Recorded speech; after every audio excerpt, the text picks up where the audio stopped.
नमस्कार, देशोन्नतीच्या सुपर 30 मध्ये मी ऐश्वर्या आपलं स्वागत करते। वैष्णवी हगवणे मृत्यू प्रकरणानंतर अनेक संशयास्पद अधिकाऱ्यांची नावे पुढे येत आहेत। पोलीस अधिकारी जालिंदर सुपेकर यांच्यानंतर आता तत्कालीन पोलीस आयुक्त अमिताभ गुप्ता यांनीही मोठ्या प्रमाणावर शस्त्र परवाने दिल्याची माहिती समोर आली आहे। या पार्श्वभूमीवर उपमुख्यमंत्री आणि बीड जिल्ह्याचे पालकमंत्री अजित पवार यांनी बीड जिल्ह्यातील अशा बेकायदेशीर शस्त्र परवाने प्रकरणाचा आढावा घेतलाय। पुण्यातील प्रकरणांची गंभीरता पाहता खबरदारीचा उपाय म्हणून बीडमध्येही असे परवाने रद्द करण्यात आले, असे अजित पवारांनी स्पष्ट केले। शिवसेना उद्धव बाळासाहेब ठाकरे गट आणि मनसे यांच्या युतीची चर्चा जोरात असताना मातोश्रीवर उद्धव ठाकरेंच्या उपस्थितीत मनसेच्या पदाधिकाऱ्याचा पक्षप्रवेश झालाय। अंधेरी पूर्व मधील मनसेचे पदाधिकारी वैभव दळवी यांनी त्यांच्या कार्यकर्त्यांसह ठाकरे सेनेत प्रवेश केलाय। वैभव दळवींच्या शिवसेना प्रवेशावर मनसेचे नेते संदीप देशपांडे यांनी स्पष्टीकरण दिले। तो बदनाम व्यक्ती आहे, त्याच्यावर कलम 354 अंतर्गत गुन्हा दाखल आहे, तो आमच्या पक्षाचा नाही। उद्धव ठाकरेंनी फॅक्ट चेक करून पाहावं, असं ते म्हणाले आहे। सध्या शिंदे गटाकडून ऑपरेशन टायगर जोरदार सुरू आहे। ठाकरे गटाला दिवसेंदिवस धक्के दिले जात असताना शिवसेना ठाकरे गटातून गेलेल्या विभाग संघटक सुजाता शिंगाडे यांची आज घरवापसी झाली आहे। त्यांनी पक्षप्रमुख उद्धव ठाकरे यांच्या उपस्थितीत ठाकरे गटात पुन्हा प्रवेश केलाय। त्यावेळी त्यांनी शिंदे गटात आलेला अनुभव सांगितलाय। जात प्रमाणपत्र आणि जात वैधता प्रमाणपत्र मिळवण्यासाठी अर्जदारांना सध्या अनेक अडचणींचा सामना करावा लागतोय। मात्र आता ही प्रक्रिया जलद आणि सुलभ होण्यासाठी संगणकीय ऑनलाईन प्रणाली विकसित केली जाणार आहे। या प्रस्तावाला राज्य सरकारने तत्वतः मान्यता दिली असून येत्या महिन्याभरात ही प्रणाली कार्यान्वित होणार आहे। बायकोला घरातच ठार करून नवरा त्याच्या 8 वर्षीय मुलाला घेऊन फरार झाल्याची धक्कादायक घटना समोर आली आहे। ही घटना भिवंडी शहरातील ताडाळी परिसरात असलेल्या एका भाड्याच्या घरात बुधवारी सायंकाळच्या सुमारास घडली। या प्रकरणी हल्लेखोर नवऱ्याविरोधात नारपोली पोलीस ठाण्यात हत्येचा गुन्हा दाखल करण्यात आलाय। मुंबईत मोठ्या प्रमाणात होणारे विविध प्रकारचे प्रदूषण पाहता मुंबई महापालिकेकडून केल्या जाणाऱ्या पर्यावरणपूरक कामे व उपाययोजनांवर टीकाच होत आहे। मात्र महापालिकेने 2024 ते 25 मध्ये पर्यावरणपूरक विविध कामांवर भांडवली खर्चातून 7,877 कोटी रुपये खर्च केलाय। महापालिकेने गुरुवारी 2025 ते 26 चा वातावरण अर्थसंकल्प अहवाल प्रकाशित केला। या अहवालात 2024 ते 25 मध्ये केलेल्या भांडवली खर्चाच्या 10,224 कोटी रुपयांच्या तरतुदींपैकी मार्च 2025 पर्यंत हा खर्च केला असून तो साधारणतः 86.26% असल्याची माहिती यातून दिली आहे। राज्यात महायुतीचं सरकार पुन्हा येऊन 6 महिने पूर्ण झाले आहेत, पण काही कॅबिनेट मंत्र्यांनी अद्याप त्यांच्याकडे असलेल्या खात्यांमधील कामांचं वाटपच केलं नाही। त्यामुळे मंत्रिमंडळातील राज्यमंत्री केवळ नावापुरते उरले आहेत। 3 राज्यमंत्र्यांनी याबद्दल थेट मुख्यमंत्री देवेंद्र फडणवीस यांना पत्र लिहिलंय। अधिकार वाटपाची विनंती पत्राच्या माध्यमातून करण्यात आली आहे। राष्ट्रीय स्वयंसेवक संघाचे सरसंघचालक मोहन भागवत यांनी पहलगाम हल्ल्यानंतर देशाच्या संरक्षणात्मक सामर्थ्याचं कौतुक केलंय। त्यांनी स्वावलंबनावर भर देण्याचे आवाहन केले आहे। स्वेच्छेने धर्मांतराला आक्षेप नसल्याचंही त्यांनी स्पष्ट केलंय। देशातील विविध समस्या आणि त्यांच्यावर मात करण्यासाठी एकतेची गरज त्यांनी अधोरेखित केली आहे। अन्य कुणासोबतही लग्न करू देणार नाही, समाजात बदनामी करेल अशी धमकी माजी प्रियकराकडून मिळाल्याने तरुणीने विष पिऊन आत्महत्या केल्याची घटना पवनी येथे 3 जूनच्या सायंकाळी 7:30 वाजताच्या सुमारास घडली। दुसऱ्या दिवशी 4 जूनला तिचा उपचारादरम्यान मृत्यू झालाय। साक्षी तलमले असे या तरुणीचं नाव आहे। तिच्या आईच्या तक्रारीवरून पवनी पोलिसांनी राजेश मोहते याला आत्महत्येस प्रवृत्त केल्याच्या गुन्ह्यात अटक केली आहे। छत्रपती शिवाजी महाराजांनी स्थापन केलेल्या हिंदवी स्वराज्यात सर्वच जाती धर्मांच्या लोकांना समान स्थान होते। शिवाजी महाराजांना जाणता राजा म्हटले जाते, पण महाराजांच्या राज्याभिषेकाला विरोध करणाऱ्या दुष्ट प्रवृत्ती महाराष्ट्रात आहेत। भाजपाचे सरकार असतानाच या प्रवृत्तींनी डोके वर काढले। या प्रवृत्तीचा आतापर्यंत समूळ नायनाट केला नाही, पण आता मात्र या प्रवृत्तींचा कडेलोट करा, असे महाराष्ट्र प्रदेश काँग्रेस कमिटीचे अध्यक्ष हर्षवर्धन सपकाळ यांनी म्हटलंय। जागतिक पर्यावरण दिनाच्या निमित्ताने बुधवारी वांद्रे येथे एका कार्यक्रमाचं आयोजन करण्यात आलं होतं। मुख्यमंत्री देवेंद्र फडणवीस या कार्यक्रमाचे प्रमुख पाहुणे होते। या कार्यक्रमाला स्टँड अप कॉमेडियन मुनव्वर फारुकीला सुद्धा निमंत्रित करण्यात आलं होतं, पण बजरंग दल आणि विश्व हिंदू परिषदेच्या कार्यकर्त्यांनी फारुकीच्या सहभागावर आक्षेप घेतला। बजरंग दल आणि विहिपच्या कार्यकर्त्यांनी कार्यक्रमात गोंधळ घालण्याचा इशारा दिला। त्यानंतर अखेरच्या क्षणी मुनव्वर फारुकीला कार्यक्रमातून वगळण्यात आलं. भारताची सीमारेषा ओलांडून पाकिस्तानात गेलेल्या सुनीता जामगडे प्रकरणात नवा ट्विस्ट आलाय. सुनीता जामगडेला अटक करण्यासाठी कारगिल पोलीस थेट नागपुरात आले आहेत. त्यामुळे सर्वांच्या भुवया उंचावल्या आहेत. सुनीताला ताब्यात घेण्यासाठी पोलीस आले होते, पण न्यायालयीन परवानगी घेतली नसल्याने कारगिल पोलिसांना सुनीताचा ताबा मिळाला नाही. त्यामुळे कारगिल पोलीस पुन्हा एकदा कोर्टाची परवानगी घेऊन सुनीताला ताब्यात घेण्याची शक्यता आहे. मिठी नदीचा गाळ काढण्याच्या प्रकल्पातील कथित अनियमितता आणि निधीच्या कथित गैरवापर प्रकरणात ईडीने अभिनेता डिनो मोरियाच्या मुंबईतील घरावर छापे टाकले. सकाळी 8 वाजल्यापासून डिनोच्या घरावर ईडीकडून छापेमारी सुरू आहे. या प्रकरणी त्याची याआधी मुंबई पोलिसांकडून चौकशी सुद्धा करण्यात आली होती.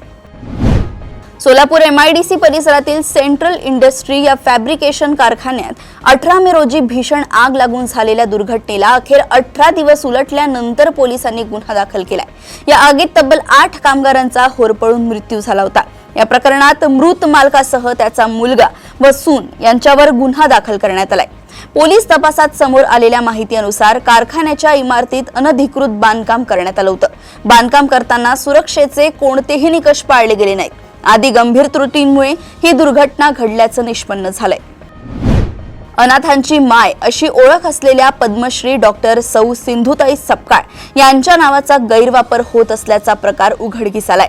अनाथ मुलींशी लग्न लावून देण्याच्या नावाखाली पुणे, अहिल्यानगर, रत्नागिरी आणि सोलापूर या भागातील शेकडो तरुणांची फसवणूक झाली असून त्यांच्याकडून हजारो रुपये उकळण्यात आले आहेत.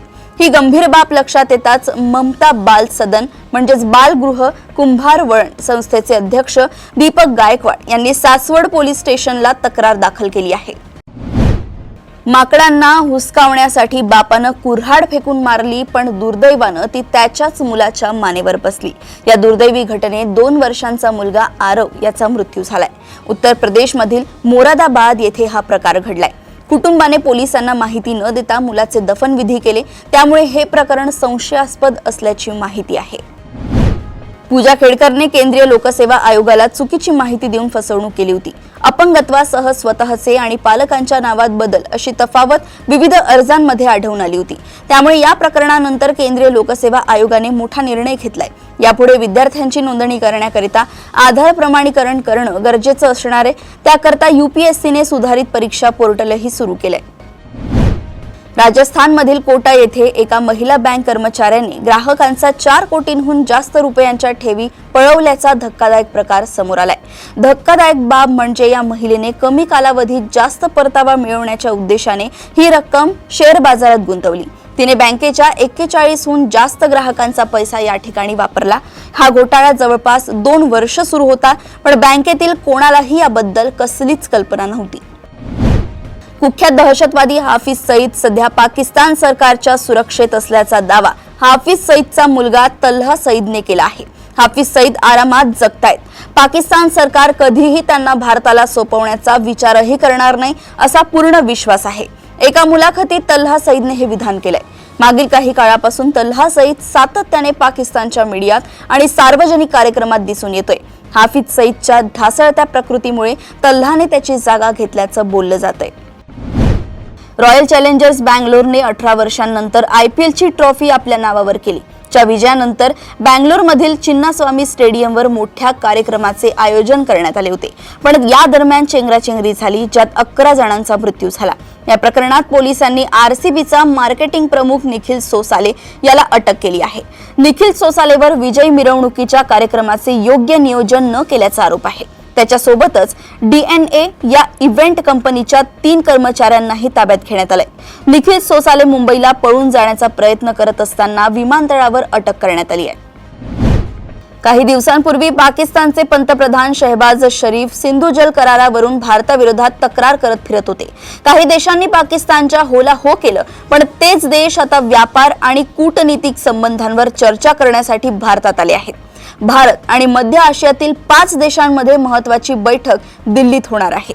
क्षेत्रीय सुरक्षा ते व्यापाराबद्दल चर्चा होईल. या बैठकीसाठी Kazakhstan, Kyrgyz Republic, Tajikistan, Turkmenistan आणि उझबेकिस्तानचे परराष्ट्र मंत्री नवी दिल्लीत पोहोचले आहेत. बांगलादेश एकेकाळी आपला मित्र होता, परंतु तेथील विद्यार्थी आंदोलनानंतर तत्कालीन पंतप्रधान शेख हसीना यांना पदच्युत केले. त्यानंतर शेख हसीना यांना भारताने आश्रय दिला, त्यामुळे आपणच निर्माण केलेला हा देश आपले उपकार विसरला। अशात आता तेथील अंतरिम सरकारचे प्रमुख जागतिक अर्थतज्ञ मोहम्मद युनूस यांनी त्यांचे राष्ट्रपिता शेख मुजीबुर रहमान यांचा नोटावरील फोटो हटवल्याचं वृत्त आहे। तसेच एका प्राचीन हिंदू मंदिराचा फोटो आपल्या नोटांवर छापून आपण हिंदू विरोधी नसल्याचे दर्शवण्याचा प्रयत्न केलाय का, असा सवाल केला जातोय। अलीकडेच भारत पाकिस्तान सीमेवर मोठा तणाव निर्माण झाला होता। दोन्ही बाजूंनी हल्ले झाले, त्यानंतर आता भारताच्या आणखी एका सीमेवर तणावपूर्ण स्थिती निर्माण झाली आहे। अरुणाचल प्रदेशात भारत म्यानमार सीमेवर तणावपूर्ण स्थिती निर्माण झाली आहे। भारताने प्रत्युत्तर देण्यासाठी ऑपरेशन सिंदूर सुरू केलंय। सुरक्षा पथकांना अरुणाचल प्रदेशच्या लोंगडिंग जिल्ह्यात पोंगचो सर्कलवर अज्ञात केडर्सच्या हालचालींबद्दल माहिती मिळाली। ही माहिती मिळाल्यानंतर सुरक्षा पथकांनी गुरुवारी सीमावर्ती भागात गस्त सुरू केली आहे। राज्य सरकारने अल्पसंख्याक महाविद्यालयांसाठी यंदाच्या 11वी प्रवेश प्रक्रियेत आरक्षण कोटा करण्याच्या निर्णयाविरोधात असोसिएशन ऑफ मायनॉरिटी एज्युकेशन इन्स्टिट्यूशनने पवित्रा घेतलाय। या संघटनेने शालेय शिक्षण मंत्री दादा भुसे यांना पत्र पाठवत उच्च न्यायालयाने 2017 मध्ये दिलेल्या निर्णयाचा दाखला दिलाय। या निर्णयाद्वारे उच्च न्यायालयाने या संस्थांमधील अल्पसंख्याक कोटा वगळता उर्वरित जागांसाठी प्रवर्गनिहाय आरक्षण लागू करण्यास मज्जाव केला होता।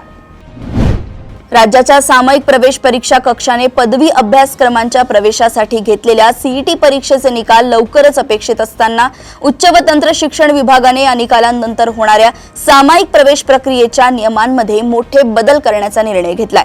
यानुसार प्रवेश प्रक्रियेच्या 3 ऐवजी 4 फेऱ्या होतील। पहिल्या, दुसऱ्या आणि तिसऱ्या फेरीत विद्यार्थ्यांनी प्राधान्यक्रम दिलेली अनुक्रमे 1, 3 आणि 6 महाविद्यालये त्यांच्यासाठी राखली जातील। व्यवस्थापन कोट्यातून भरणाऱ्या जागांचे अर्ज सीईटी कक्षाच्या संकेतस्थळावरही उपलब्ध होणार असून हे प्रवेश गुणवत्तेनुसारच भरले जाणार आहेत। राज्यात पहिल्यांदाच केंद्रीभूत ऑनलाईन पद्धतीने होणाऱ्या 11वी प्रवेशांसाठी अर्ज नोंदणीची मुदत अखेर गुरुवारी संपली। अखेरच्या क्षणापर्यंत विद्यार्थी आणि पालक ऑनलाईन अर्ज नोंदणीसाठी खिंड लढवत असल्याचं चित्र होतं। 2025 ते 26 या शैक्षणिक वर्षासाठी 11वी प्रवेशासाठी एकूण 12,71,295 जणांनी ऑनलाईन नोंदणी केली। आता या सर्व विद्यार्थ्यांना 10 जून रोजी जाहीर होणाऱ्या पहिल्या गुणवत्ता यादीची प्रतीक्षा आहे।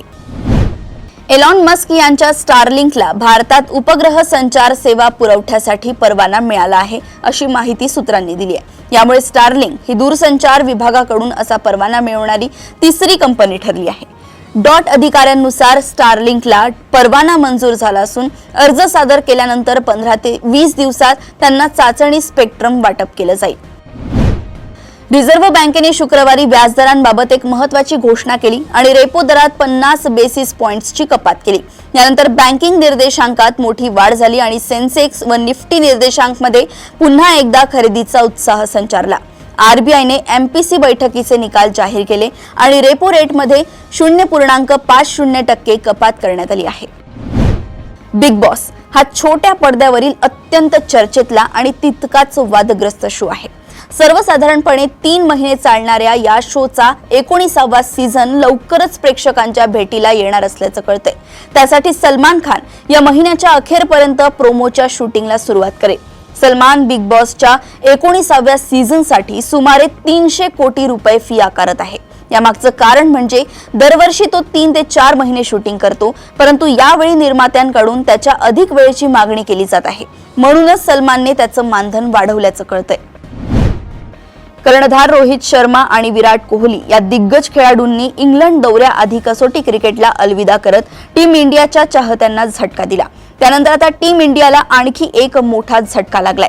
अनुभवी फिरकीपटू पियुष चावला याने आंतरराष्ट्रीय क्रिकेटमधून निवृत्त होत असल्याचं जाहीर केलंय।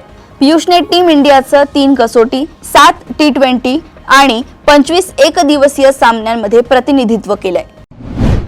अशाच सुपर 30 बातम्या जाणून घेण्यासाठी बघत रहा देशोन्नती। नमस्कार।